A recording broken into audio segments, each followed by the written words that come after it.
2016 కృష్ణా పుష్కరాల సమయంలో ఇర్కిగూడెం కృష్ణా నది ఒడ్డున జరుగుతున్న పుష్కర పనుల్లో వీరభద్రస్వామిమి మరియు పార్వతమ్మ తల్లి విగ్రహాలు మరియు మరికొన్ని విగ్రహాలు బయటపడ్డాయి. ఆ సమయంలో జరిగిన పరిశోధనల్లో ఈ ప్రాంతానికి చెందిన పురాతన చరిత్రకు సంబంధించిన అనేక విషయాలు వెలుగులోకి వచ్చాయి. ఇది యాదృచ్ఛికం కాదు. ఇది మన ఇర్కిగూడెం నేలలో వేల ఏళ్ల చరిత్ర దాగి ఉందని ప్రపంచానికి తెలిసిన రోజు. ఇర్కిగూడెం పరిసరాల్లో లభించిన కొన్ని వస్తువులు సింధు నాగరికత కాలానికి సంబంధించినవిగా ఉన్నాయని పరిశోధకులు గుర్తించారు. ఈ విషయాన్ని 2016 జూలై 5 మంగళవారం తెలుగు ప్రముఖ దినపత్రికలో వార్తగా ప్రచురించారు. ఇది ఒక చిన్న విషయం కాదు. ఇది మన ఊరికి చరిత్రలో వచ్చిన పెద్ద గుర్తింపు.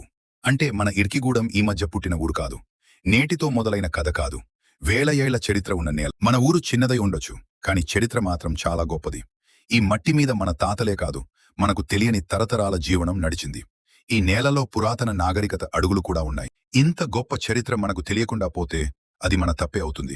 అందుకే ఈ వీడియో చేయడం జరిగింది. గ్రామ సంప్రదాయాలు, పురాతన అవశేషాలు ఇవన్నీ కలిపి చూస్తే ఇర్కిగూడెం ఒక సాధారణ గ్రామం కాదు, ఇది చరిత్ర ఉన్న ఊరు. ఇలా మన గ్రామ చరిత్రను రాబోయే తరాలకు తెలియజేయాలననే ఒక్క ఉద్దేశంతోనే మన ఇర్కిగూడెం పేజీలో ఈ వీడియో పోస్ట్ చేయడం జరిగింది. మన ఇర్కిగూడెం కేవలం ఒక గ్రామం మాత్రమే కాదు, కృష్ణానది ఒడ్డున తెలంగాణలోని నల్లగొండ జిల్లా, దామరచర్ల మండలం మరియు ఆంధ్రప్రదేశ్ పల్నాడు జిల్లా సరిహద్దుకు ఆనుకుని ఉన్న ఒక పురాతన చరిత్రకు సాక్ష్యంగా నిలిచిన నేల. ప్రపంచంలో ఎక్కడ చూసినా నదుల ఒడ్డునే నాగరికతలు పుట్టాయి, అక్కడే సంస్కృతులు ఎదిగాయి. అలాగే మన ఇర్కిగూడెం కూడా కృష్ణానది ఒడ్డున వేల ఏళ్ల చరిత్రను తన మట్టిలో దాచుకుని ఉంది. ఇర్కిగూడెం పరిసర ప్రాంతాల్లో పురాతన కాలానికి చెందిన రాయి పనిముట్లు, మానవ నివాస సూచనలు లభించినట్లు పరిశోధకులు గుర్తించారు. పత్రికల్లో వచ్చిన కథనం ప్రకారం ఈ ప్రాంతంలో లభించిన కొన్ని అవశేషాలు సుమారు 1000 సంవత్సరాల నాటివిగా ఉండవచ్చని పరిశోధకులు అంచనా వేశారు. కృష్ణా నది ఒడ్డున ఉండడం వల్ల పురాతన కాలంలో ఇక్కడ మానవ జీవితం విస్తరించడానికి